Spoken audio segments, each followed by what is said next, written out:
सबका स्वागत है। हमारी आज की कहानी है, क्या बहू को सिर्फ घर का काम करने के लिए ही याद किया जाता है। अगर आप हमारे चैनल पे नए हैं तो प्लीज़ हमारे चैनल को लाइक शेयर सब्सक्राइब जरूर करें। तो चलिए बढ़ते हैं आज की कहानी की ओर। नेहा अपने कमरे में कुर्सी पर दोनों हाथों से अपना मुंह ढककर दुखी मन से किसी गहरी सोच में डूबी हुई थी कि तभी उसकी सास निर्मला उसके पास आकर गुस्से में बोली, तू आराम से कुर्सी पर बैठी हुई क्या सोच रही है? देखा नहीं, रात के 9 बजे गए हैं, अभी तक खाना नहीं बना। आज घर के सभी लोगों को भूखा रखने का इरादा है क्या? घर में सब खाने का इंतजार कर रहे हैं और तू आराम से कुर्सी पर बैठी है। यह सुनकर नेहा बोली, आज मैं खाना नहीं बनाऊंगी, आज मेरा मूड ठीक नहीं है। क्यों, तेरे मूड को क्या हुआ? सुबह तो तू अच्छी भली ऑफिस गई थी, फिर ऑफिस में ऐसा क्या हुआ जो तेरा मूड खराब हो गया? निर्मला ने नेहा से कहा तो नेहा दुखी होकर बोली, मम्मी जी, ज़रूरी है कि ऑफिस में मेरे साथ कुछ हुआ हो?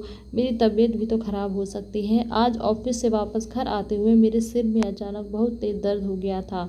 मैं घर के सभी लोगों का कितना ख्याल रखती हूँ। सुबह ऑफिस जाने से पहले सबके लिए नाश्ता और खाना बनाकर खिलाती हूँ। ऑफिस से आने के बाद तुरंत सबके लिए चाय और स्नैक्स बनाती हूँ। फिर शाम को सबकी पसंद का खाना बनाती हूँ। किसी के सिर में ज़रा सा भी दर्द हो जाए तो मैं उसको दूर करने के लिए उसकी पूरी सेवा करती हूँ। यदि कोई बीमार हो जाए तो ऑफिस से छुट्टी लेकर उसे अस्पताल में डॉक्टर को दिखाकर जब तक वह ठीक ना हो जाए दिन रात उसकी सेवा करती हूँ।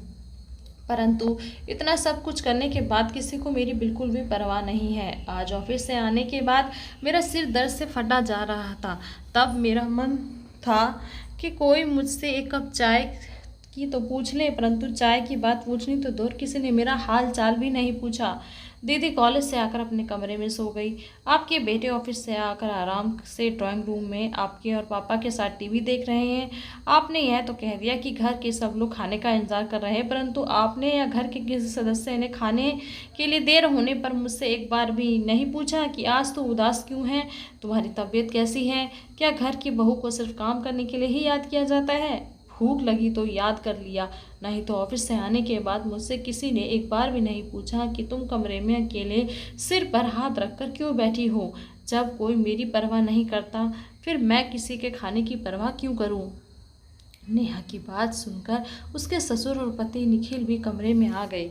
उसके ससुर निर्मला से बोले, बहू ठीक कह रही है, यदि हम उसकी तो हम सबकी परवाह वो क्यों करें? किसी ने उससे पूछा एक बार भी कि उसकी तबीयत कैसी है? बस घर के काम के लिए ही तो हम बहू को याद करते हैं।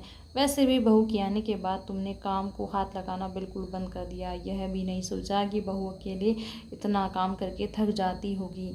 बहू के तो जैसे चार चार हाथ हैं ना। तुम अपना वक्त भूल गई जब मम्मी तुम्हारे साथ घर का सारा काम करवाती थी। यदि किसी दिन वो काम ना कराती तो तुम रोटी देते वक्त उन्हें काम ना करने के लिए अनेक उल्हाने देती। अरे सुख में ना सही तो कम से कम दुख में तो बहू का साथ दिया कर।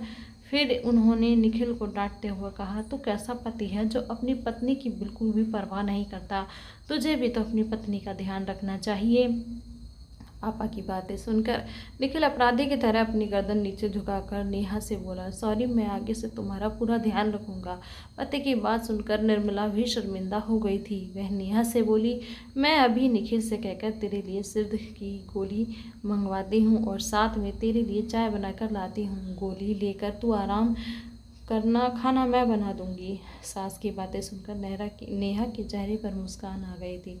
तो दोस्तों, कैसी लगी आज की ये कहानी हमें ज़रूर कमेंट करके बताएं और ऐसे ही बने रहिए हमारे साथ चैनल के साथ और इस कहानी को अपने फ्रेंड्स और फैमिली के साथ ज़रूर शेयर करें। तो बहुत बहुत शुक्रिया।